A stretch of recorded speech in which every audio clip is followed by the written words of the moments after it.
అలాగా చిన్నప్పుడు మీ అమ్మ మాటని నిర్లక్ష్యం చేశారా? చూడండి, నేను చిన్నప్పుడైతే మా అమ్మ పనులు అన్నీ నేర్చుకోవాలి అని చెప్పేటప్పుడు నాకైతే అర్థం కాలేదు. ఇప్పుడు అర్థమవుతోంది.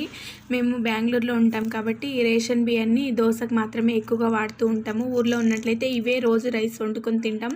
ఇక్కడ ఎందుకంటే వాడట్లేదంటే మా హస్బెండ్ బాక్స్ తీసుకుపోతారు కాబట్టి అక్కడ అందరూ స్మాల్ రైసే తెచ్చుకుంటారు, చిన్నది మసూరి రైస్. అందుకే మేము ఇవి ఎక్కువ వండుకోము. ఇంట్లో ఉన్నప్పుడైతే ఇదే వండుకుంటాం. నాకు చాలా ఇష్టం రేషన్ బియ్యం అంటే. మాకు ఊరు నుంచి తీసుకురావడానికి ఎక్కువ లగేజ్ అవుతుంది కాబట్టి మేము ఊరు నుంచి తెచ్చుకోము, ఇక్కడే తీసుకుంటాము. 15 రూపీస్ పర్ కేజీ.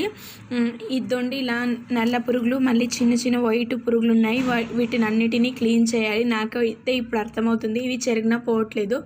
చిన్నప్పుడు మా అమ్మ చేసేటప్పుడు నేను కూడా చూసి నేర్చుకుని ఉంటే బాగుండు అనిపిస్తుంది. ఈ మొత్తం సంచిలో ఉన్న బియ్యం అంతట్లోనూ పురుగులు అనేవి ఉన్నాయి, బ్లాక్ కలర్వి. అవన్నీ క్లీన్ చేయాలి. Thank you.